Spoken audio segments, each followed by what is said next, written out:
મીઠાના જ્યોતિષી ઉપાય એ જાણીએ તે પહેલા હે લક્ષ્મી માતા, હું તમને હાથ જોડીને પ્રાર્થના કરું છું કે જે આ વિડીયો લાઈક કરશે અને ચેનલને સબસ્ક્રાઇબ કરશે તેના જીવનમાં ક્યારેય સુખ અને સમૃદ્ધિની કમી ન થાય.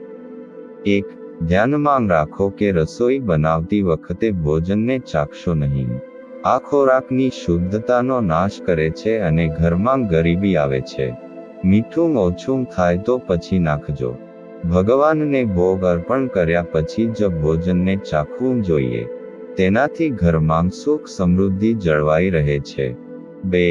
જ્યોતિષશાસ્ત્ર અનુસાર મીઠું ચંદ્ર અને શુક્રનું પ્રતિનિધિ માનવામાં આવે છે. જો તમે સ્ટીલ કે લોખંડના વાસણમાં મીઠું રાખો છો તો તે ચંદ્ર અને શનિનું મિલન થશે જે ખૂબ જ ઘાતક સાબિત થાય છે. આ રોગ અને દુઃખનું કારણ બને છે. પ્લાસ્ટિકના કોઈ પણ વાસણમાં મીઠું ન રાખવું જોઈએ. માત્ર કાચના વાસણમાં જ મીઠું રાખવાથી કોઈ ખરાબ અસર થતી નથી. 3. જો તમારે સુખી રહેવું હોય તો કરો આ કામ. જો તમને કોઈ વ્યક્તિ પસંદ નથી તો તેનું મીઠું ન ખાઓ. પાપી વ્યક્તિ ન આપવું જોઈએ. સાંજના સમયે મીઠું દાન કે ઉધાર આપવાથી માતા લક્ષ્મી નારાજ થાય છે. આ સિવાય મીઠું ફેંકવું કે બગાડવું પણ ખૂબ જ અશુભ માનવામાં આવે છે. મીઠું ઉધાર આપવું કે દાન કરવું એ સારું માનવામાં આવતું નથી. 4. સીધું કોઈના હાથમાં મીઠું ન આપો. મીઠાના પેકેટ આપવાનું પણ ટાળવું જોઈએ. એવું માનવામાં આવે છે કે આનાથી વ્યક્તિના સંબંધો બગડે છે અને નકારાત્મક ઉર્જા ઘરમાં રહે છે. 5. મીઠું પડવું સારું માનવામાં આવતું નથી. બલ્ગેરિયા, યુક્રેન અને રોમાનિયા જેવા દેશોમાં તે ખરાબ નસીબ અને મતભેદની નિશાની માનવામાં આવે છે. ભારતમાં તેનું પડવું અશુભ માનવામાં આવે છે. મીઠું પડવાથી ચંદ્ર અને શુક્ર બંને નબળા પડે છે, જેના કારણે ઘરમાં નકારાત્મક ઉર્જા ઉત્પન્ન થાય છે. 6. મીઠાની ક્યારેય ચોરી ન કરવી. જો કે મીઠું ખૂબ સસ્તી વસ્તુ છે, પરંતુ તેની ચોરી કરવી ખૂબ મોંઘી પડી શકે છે. પૈસા આપ્યા વિના કોઈનું મીઠું ખાવાથી ઘણી રીતે નુકસાન થાય છે. 7. સામાન્ય માન્યતા છે કે મીઠું કોઈની પાસેથી મફતમાં ન લેવું જોઈએ અને ન આપવું જોઈએ. સાંજના સમયે મીઠું દાન કે ઉધાર આપવાથી માતા લક્ષ્મી નારાજ થાય છે. આ સિવાય મીઠું ફેંકવું કે બગાડવું પણ ખૂબ જ અશુભ માનવામાં આવે છે. મીઠું ઉધાર આપવું કે દાન કરવું એ સારું માનવામાં આવતું નથી, પરંતુ જ્યારે પિતૃપક્ષ જેવા પ્રસંગોએ બ્રાહ્મણોને સીધું દાન, ઘઉં, દાળ, ચોખા, ઘી, તેજ વગેરે આપવામાં આવે છે, ત્યારે મીઠ તેની સાથે હોવું જોઈએ.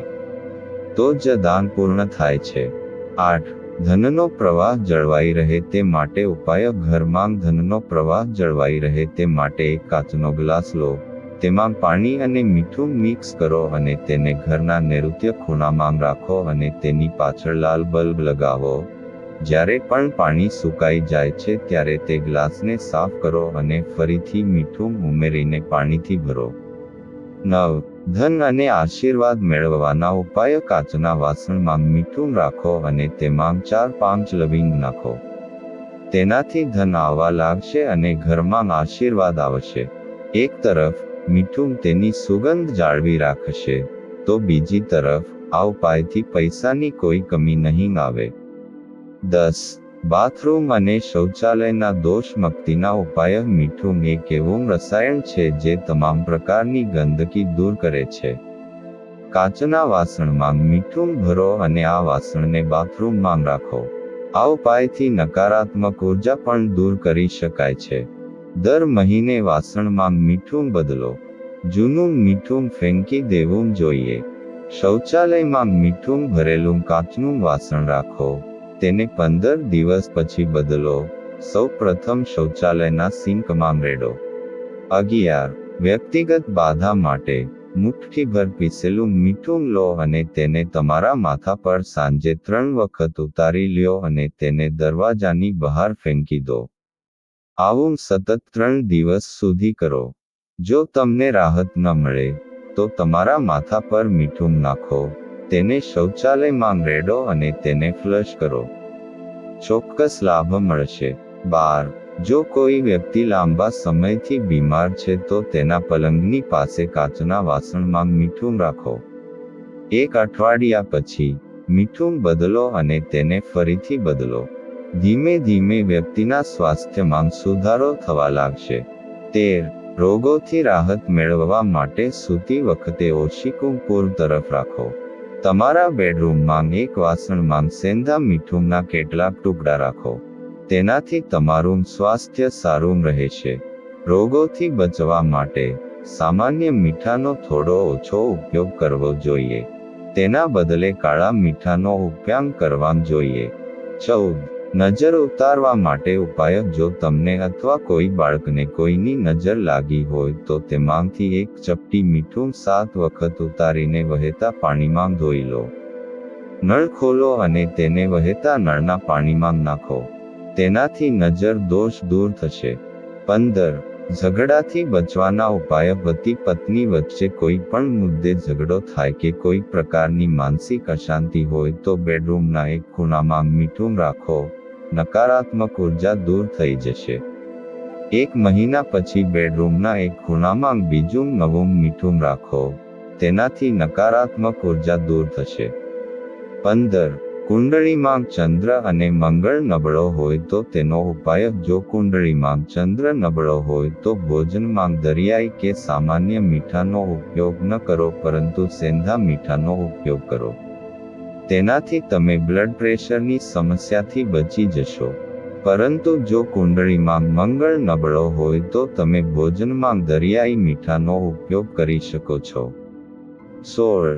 ગરીબી દૂર કરવાના ઉપાય. અઠવાડિયામાં એકવાર ગુરુવાર સિવાય પોતું કરતી વખતે થોડુંક સમુદ્ર મીઠું પાણીમાં ભેળવવું જોઈએ. આ ઉપાયથી ઘરની નકારાત્મક ઉર્જા પણ નાશ પામે છે. વાતાવરણની પવિત્રતા વધે છે. તેનાથી લક્ષ્મી પ્રાપ્તિનો માર્ગ ખુલશે અને ઘરમાં બરકત રહેશે. 18. મીઠાથી વાસ્તુ દોષ દૂર કરો. જો મિશ્ર વાસ્તુ દોષ છે જેને તમે બદલી શકતા નથી, ઉદાસી, ડર કે ચિંતાની સ્થિતિમાં બંને હાથને મીઠુંમાં ભરીને થોડીવાર રાખો. પછી તેને વોશ બેસિનમાં મૂકીને પાણીથી ધોઈ લો. અહીં અને ત્યાં મીઠું ફેંકશો નહીં. 17.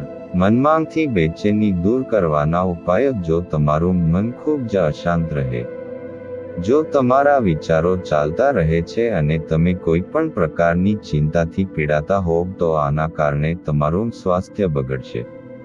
મીઠાના પાણીથી સ્નાન કરવાથી શરીરની શુદ્ધિ તો થશે જ પરંતુ મનની ચંચળતા પણ શાંત થશે.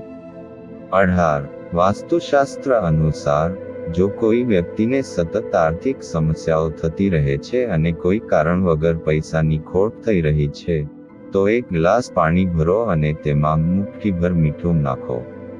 આ પછી તે ગ્લાસને મીઠું ભરેલો ઘરના દક્ષિણ પશ્ચિમ ખૂણામાં રાખો. આ ઉપાય કરવાથી આર્થિક નુકસાનથી રાહત મળે છે. ધ્યાનમાં રાખો કે દર અઠવાડિયે આ પાણી બદલતા રહો. તેનાથી ઘરમાં સુખ અને આશીર્વાદ બંને આવે છે. 19. જો તમારા ઘરમાં નકારાત્મક ઉર્જાનો દબદબો છે તો ઘરને સાફ કરતી વખતે પાણીમાં 1 ચપટી મીઠું નાખો. આમ દબદબો છે તો ઘરને સાફ કરતી વખતે પાણીમાં 1 ચપટી મીઠું નાખો.